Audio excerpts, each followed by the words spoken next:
My name is Amelia, and at 35 I became a widow. It's a word that still feels foreign, like a coat that doesn't fit. 3 months ago, my husband of 11 years, David, was stolen from me by a sudden, catastrophic heart attack. Just days after his funeral, I found myself at my nephew Leo's first birthday party, a place I had no right to be, emotionally speaking. That's where my younger sister, Chloe, decided to detonate a bomb in the middle of my shattered life. She announced to everyone that Leo was actually David's son, and then produced a will that supposedly left her half of my $950,000 home. What she couldn't have possibly anticipated was the reason I had to fight so hard to keep from laughing in her face. If you're watching this from a place where family drama feels a little too real, perhaps you should take a second to like and subscribe. Believe me, you'll want to see how this unfolds. David and I met 12 years ago at a museum gala. I was a volunteer, helping to set up the photography exhibit for a charity auction. He outbid a very determined collector for a black and white photograph I couldn't tear my eyes from all evening. It was a stark, beautiful image of the Chicago skyline, captured from the lake on a misty morning. After he'd won, he walked directly to me and handed it over. "I saw you looking at this," he said, and his smile created these little crinkles around his deep-set hazel eyes. "I think it belongs with you." That was David. Perceptive, kind, and impossibly generous. I was a goner. Our first date was the following night, and it felt less like a first date and more like picking up a conversation we'd been having for years. He was a corporate attorney, sharp and successful, but he carried himself with a humility that was disarming. He was the kind of person who remembered a waiter's name and asked about their family with genuine interest. 8 months later, he proposed on a boat on Lake Michigan, with the real skyline shrouded in the same mist as the photograph that had brought us together. We bought our Greystone in Lincoln Park soon after our first anniversary. It was a financial leap at $950,000, but David had just been made a junior partner at his firm, and my interior design business was starting to gain traction. The house was a project, but it had character, with soaring ceilings and a small walled-in garden that I immediately pictured our future children playing in. But those children never materialized. It wasn't for lack of trying. We spent years tracking cycles, timing everything, hoping. Then came the specialists, the endless tests, the invasive procedures. We went through 4 rounds of IVF, each one draining more of our savings and chipping away at our hope. I can still feel the weight of the silence in the car after the last failed attempt. David reached over and took my hand, his thumb stroking my knuckles. Neither of us said a word. We didn't have to. We both knew that chapter was closed. "We can still have a beautiful life," David said to me that night as we sat on our porch swing. "You and me, that's enough." And I knew he meant it. So we started rebuilding. We traveled. We threw ourselves into our careers. I launched my own design firm, with David as my biggest cheerleader. We lovingly renovated the Greystone room by room, transforming it into the haven I'd always envisioned. Our life was full, just different from the one we had originally planned. My younger sister, Chloe, was a constant figure in the background of our happiness. 4 years younger than me, she was the family's resident free spirit, which was a polite way of saying she was perpetually unstable. While I was building a career, she was cycling through part-time jobs and messy relationships. Our parents, in their endless worry, became enablers, constantly making excuses for her and bailing her out of financial messes. Chloe and I had a difficult relationship. She was beautiful, with a magnetic personality that people were drawn to. But beneath it all was a fierce current of competition. Every accomplishment of mine was a perceived challenge to her. When I started dating a lawyer, she suddenly developed an interest in paralegals. When we bought our house, she lamented her tiny apartment for months, clearly hoping our parents would co-sign a lease on something bigger. It was tiring, but David always gently pushed me to keep the peace. "She's your only sister, Ames," he'd say. "Family is important." 2 years ago, Chloe began dating Kyle, a heavily tattooed bartender with a motorcycle our parents loathed. Their relationship was a roller coaster of public fights and dramatic reunions. Then, at Thanksgiving dinner the year before David passed, she announced she was pregnant. It was a shock. Chloe had never wanted kids. In fact, she'd often made snide remarks about my conventional desire for a family. But there she was, dabbing at her eyes with theatrical flair, talking about the miracle of life. I felt that old, familiar pang of envy. After all our heartache, she had stumbled into motherhood by accident. But I pushed the feeling down. I was determined to be a good aunt. Leo was born a healthy baby boy, and I was at the hospital with gifts and a hand-knitted blanket. From the start, Chloe seemed completely overwhelmed. She would call me crying about colic or her own exhaustion. I did what I could, often taking Leo overnight just so she could get some sleep. David was less involved. In hindsight, I told myself it was because of our own painful history with infertility, that being around a baby was too much for him. He was always perfectly pleasant when she brought Leo over, but he kept a certain emotional distance, a boundary I never thought to question. Then came that Tuesday. David had complained of a headache before he left for work. "Just a migraine," he'd insisted, kissing me goodbye. "I'll call you after my meeting."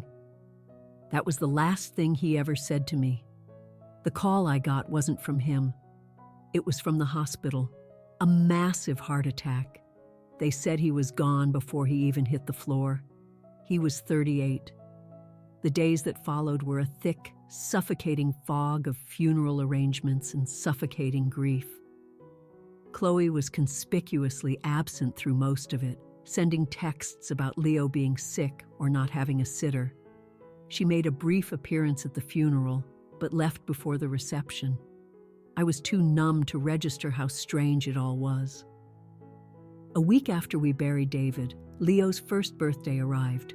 The absolute last thing on earth I wanted to do was celebrate anything, but my mother insisted.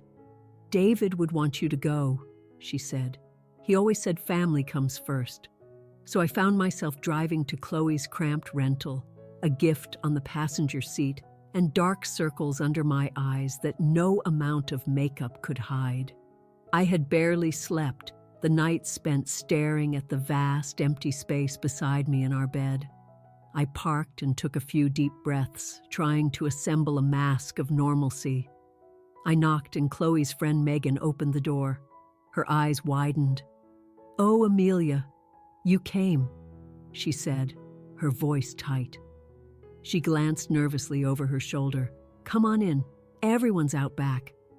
The small house was filled with balloons and a banner that read, "Happy First Birthday, Leo." I saw a group of people I didn't know huddled in the kitchen, whispering. They went silent as I walked past, their eyes following me with a mixture of pity and morbid curiosity. In the backyard, more guests were scattered around. I saw my parents at a picnic table, looking deeply uncomfortable. My dad stood up when he saw me, his face flooded with relief. "Amelia," he said, hugging me. "We weren't sure you'd make it." "Of course I came," I said, placing the gift on a table. I mingled for what felt like an eternity, accepting awkward condolences and deflecting questions about how I was coping. The entire party felt like it was holding its breath. After 30 minutes of this agony, Chloe came out of the house, holding Leo on her hip. She was wearing a new dress, her hair freshly highlighted. Leo was adorable in a tiny bow tie. She barely looked at me as she set him in his high chair. She seemed oddly energized, almost euphoric. Tapping a spoon against a plastic cup, she called for everyone's attention. "Thank you all for coming to celebrate Leo's big day," she began, her voice ringing out with a strange confidence. "This past year has been full of challenges, as you know." People exchanged uneasy glances. My mother suddenly found the pattern on her paper plate fascinating. "I've been keeping a secret," Chloe continued, her hand on Leo's head. "One that I can't hide any longer, especially after recent events." A cold dread washed over me. "Leo isn't Kyle's son," she announced, her eyes locking with mine across the yard. "He's David's." The world went silent. I could hear gasps, feel my father stiffen beside me, but it was all muffled, like I was underwater. "David and I had a brief affair 2 years ago," Chloe said, her voice sounding rehearsed. "It was a mistake, a moment of weakness. We never meant to hurt anyone, but these things happen." I just stood there frozen. My sister was claiming she had slept with my husband, that her son, the nephew I'd come to love, was David's. The claim was so monstrously absurd, a bitter laugh threatened to erupt from my chest. Chloe wasn't done. She reached into her purse and pulled out a folded paper. "David knew the truth about Leo. Before he died, he updated his will." She held it up. "He wanted to make sure his son was taken care of. This will states that half of the house David and I owned should go to Leo as his biological child." Every single person was now staring at me. And then, to my own astonishment, I felt a small smile touch my lips. Not a real smile, but the kind that surfaces when a lie is so breathtakingly audacious it borders on performance art. I pressed my lips together, trying to swallow the laugh. "Oh, I see," I said, my voice surprisingly steady. I took a sip of water, buying myself a moment. "May I see this will, Chloe?" Her confident smirk wavered. This was not the reaction she'd expected. She slowly walked over and handed me the document. It was a single typed page with what was supposed to be David's signature at the bottom. I glanced at it. The legal jargon was all wrong, nothing like the documents David brought home from the office. And the signature, while a decent imitation, was a clear forgery. The way he connected the D and the A was wrong, and the final flourish was overdone. I carefully folded the paper and handed it back. "Thank you for sharing this. I think I need to go now." "That's it?" Chloe asked, her voice filled with confusion. "You're not going to say anything else?" "Not right now," I replied, picking up my purse. "This is Leo's day. We can discuss this privately." I said a quick goodbye to my shell-shocked parents and walked to my car, the sound of frantic whispering behind me. The moment I was safely inside, the laugh I'd been suppressing finally broke free. It started as a choked sound and then grew into something hysterical. Tears of grief and rage and sheer disbelief streaming down my face. Because there was something Chloe didn't know. Something David and I had never told a soul. Something that made her entire elaborate lie not just cruel, but utterly, biologically impossible. The real story began 3 years ago, long before Leo was ever conceived. We had Chloe over for dinner to celebrate a new marketing job, the longest she'd ever held one. David made his incredible lasagna, and we opened a nice bottle of Cabernet. It was a perfectly pleasant evening until I had to step away to take a call from a frantic client. The call dragged on for nearly 20 minutes. When I returned to the dining room, the energy had shifted. David looked tense, and Chloe was sitting much closer to him, her hand resting on his arm as she laughed a little too loudly. I dismissed it at the time. But later that night, as we were getting ready for bed, David sat on the edge of the mattress. "There's something I need to tell you," he said, his voice heavy. I don't want it to cause problems, but I also won't keep secrets from you. He told me that while I was on the phone, Chloe had made a pass at him. She'd made comments about how lucky I was, followed by a not-so-subtle suggestion that he deserved someone who could truly appreciate him. When he shut her down, she'd laughed it off as a joke. I was hurt, but not entirely shocked. We agreed to let it go, hoping it was a one-time thing fueled by wine and her competitive streak. It wasn't. Over the next few months, Chloe found ways to initiate inappropriate contact, sending texts that were just on the edge of flirty, and once even showing up at his office unannounced to ask him to lunch. Each time, David firmly re-established the boundary and told me immediately. After the office incident, we tried talking to my parents. It was a disaster. They suggested David was misreading things, that Chloe just looked up to him. My mother even implied that maybe David was flattered by the attention. That night, David and I made a decision. We created a careful distance from Chloe. We started declining invitations if we knew she'd be there alone with us, and he blocked her number after one particularly suggestive late-night text. Then came the medical issue that changed everything. David had been experiencing persistent pain and finally went to a urologist. The diagnosis was a severe varicocele requiring surgery. The procedure itself was straightforward, but the doctor discovered a complication. Given the extent of the issue and the high risk of recurrence, he strongly recommended a vasectomy be performed at the same time to prevent future complications and pain. It was a gut-wrenching decision, especially after our years of infertility struggles, but we both agreed it was the best choice for David's long-term health. The vasectomy was performed 2 years before Leo was conceived. We kept it completely private. Not even our parents knew. After years of fending off intrusive questions about why we didn't have children, we'd learned to guard our privacy fiercely. The only people who knew were me, David, and his doctors. While he was recovering, David made a comment that seemed almost paranoid at the time. "I have a feeling she might try something more drastic one day," he said. I laughed, but he was serious. The next week, he made an appointment with our attorney, Robert Harrison. I went with him.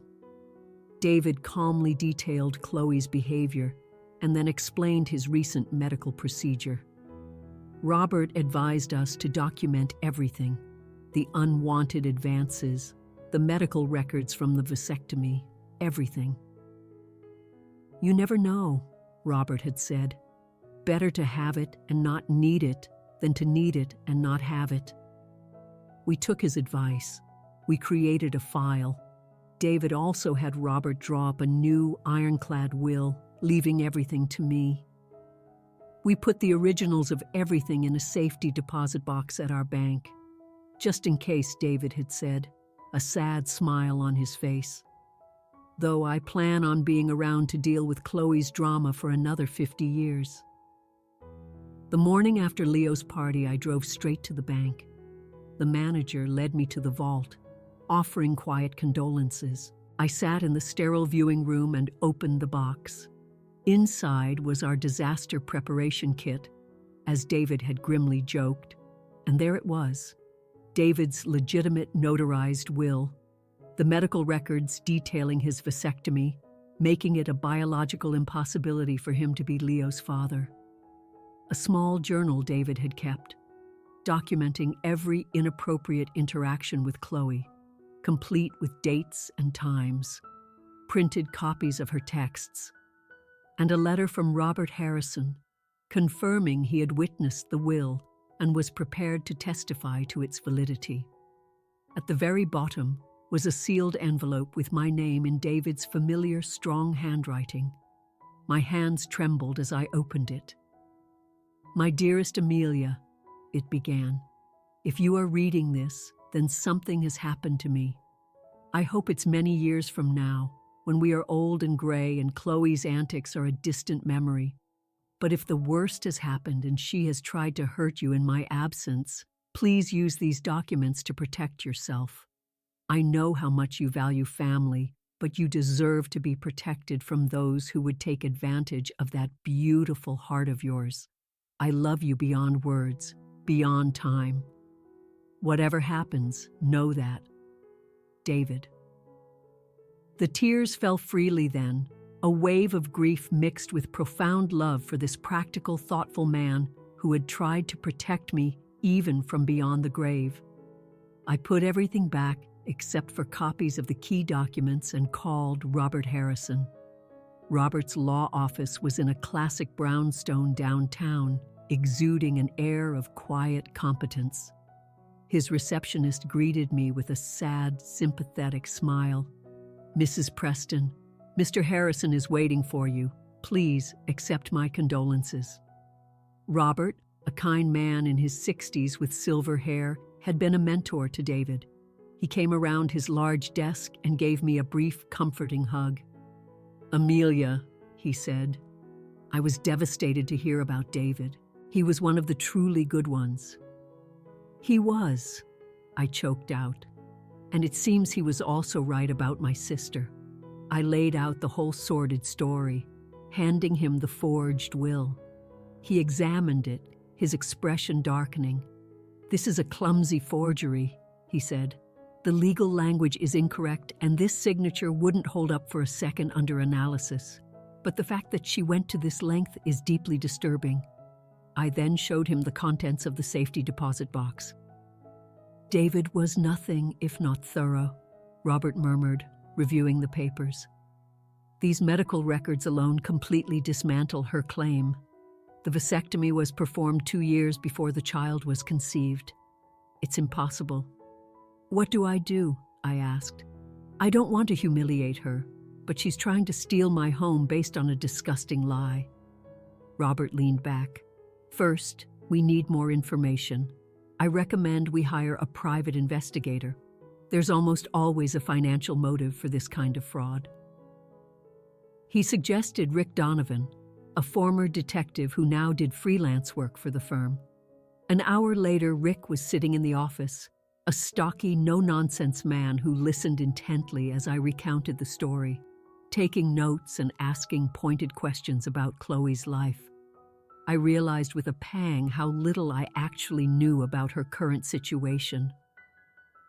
"I'll need a few days," Rick said. "I'll start with her finances and her relationship with the boy's actual father."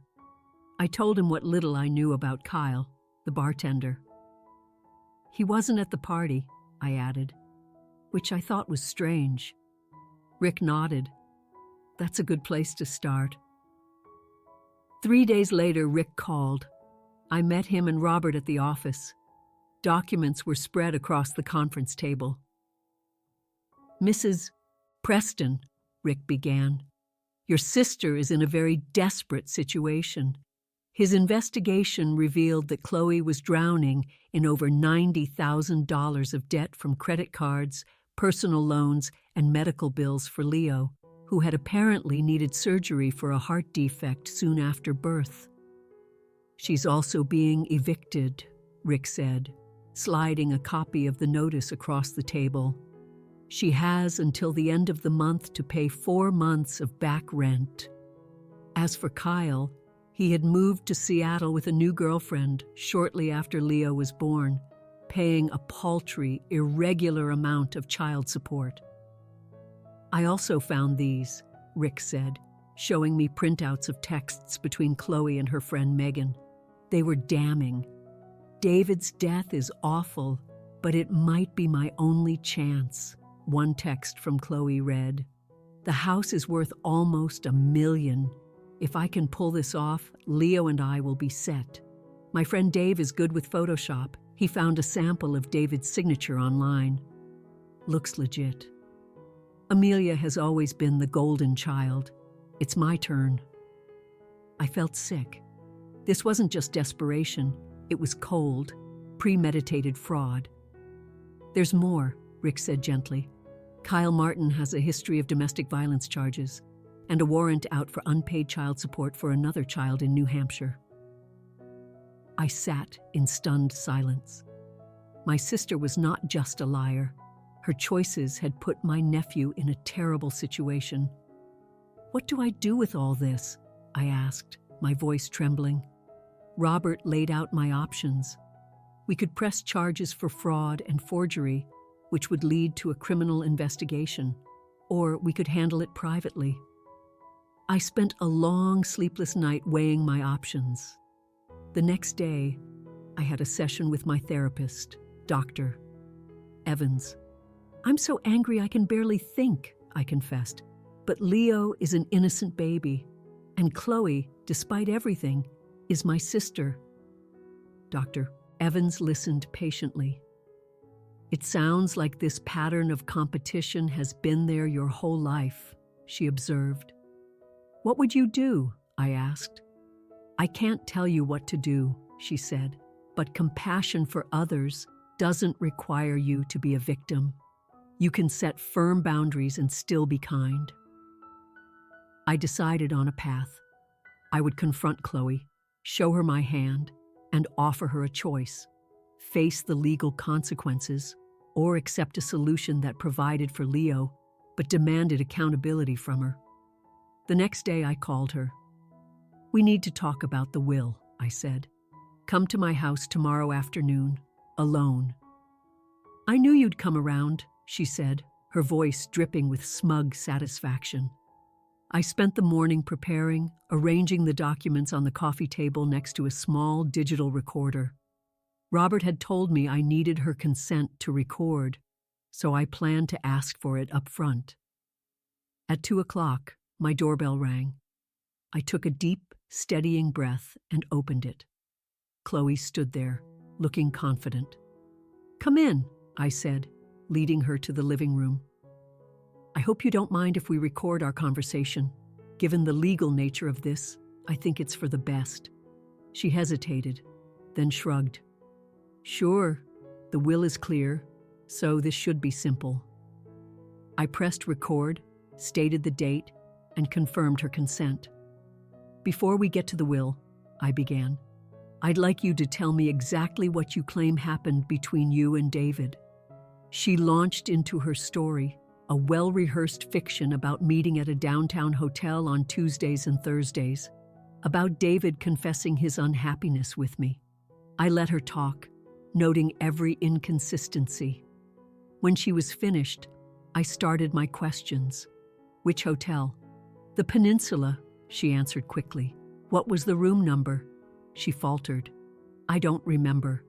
I continued with increasingly specific questions.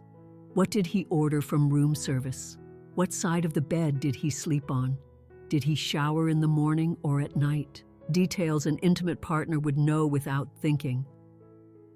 She grew flustered, her answers vague. "Why does any of this matter?" she finally snapped. "The point is, Leo is his son."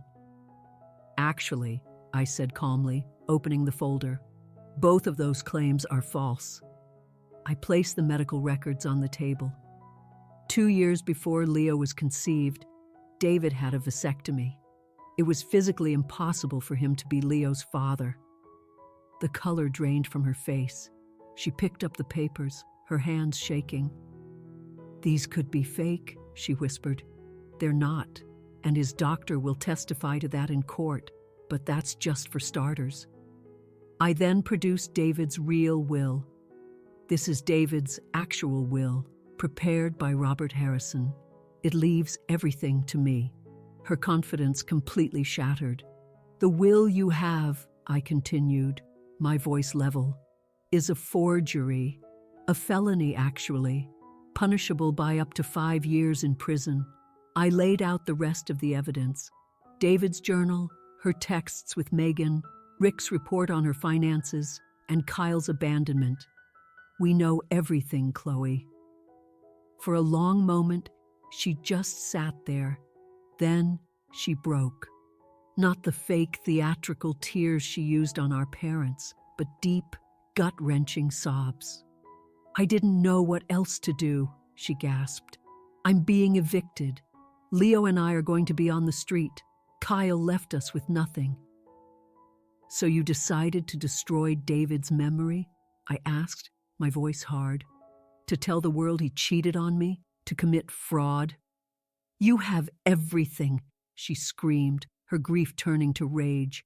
This house, a career, everyone's respect. What do I have? A baby with a heart defect and $90,000 in debt.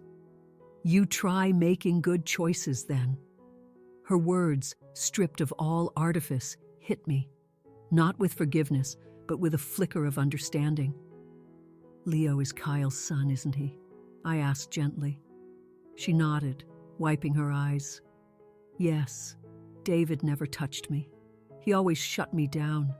He was annoyingly loyal to you. I turned off the recorder. I could press charges, I said. What you did was cruel and illegal. I know, she whispered. But that would only hurt Leo, I continued. And he is my nephew. I love him. I leaned forward. So here's what's going to happen. You are going to tell everyone the truth. You will apologize to me and to David's memory, publicly. And then what? She asked, her voice small. I'm not finished. In exchange for your full confession and a legal agreement to never try this again, I will help you. Not by giving you half my house, but by setting up a trust for Leo's medical and educational needs, and by helping you secure stable housing. Her eyes widened. Why would you do that? Not for you, I said honestly. For Leo, and because David would have wanted me to help his nephew. But there are conditions. You will get therapy. You will get financial counseling. You will get and keep a job. And you will allow me to be a part of Leo's life. If you violate any of those terms, the support ends. She was quiet for a long time. I don't deserve it, she finally said. No, I agreed. You don't. But Leo does.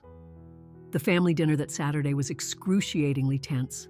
My parents, Chloe, and I sat around my dining room table. Chloe, pale and shaky, confessed everything. The lie, the affair that never happened, the forged will. My father was furious. My mother's first instinct was to soften it. Oh, honey, why didn't you just come to us? Would you have given me $500,000? Chloe asked bluntly. My mother turned to me. You wouldn't press charges against your own sister, would you, Amelia? I felt a flash of anger. I am family too, I said, my voice rising. The daughter who just lost her husband and had his memory desecrated. Where was your concern for me? Of course we care about you, my father said, shifting uncomfortably. But Chloe has always needed more. And whose fault is that? I cut in. You've enabled her entire life. Maybe if she'd faced a single consequence, she wouldn't have escalated to this. To my shock, Chloe spoke up.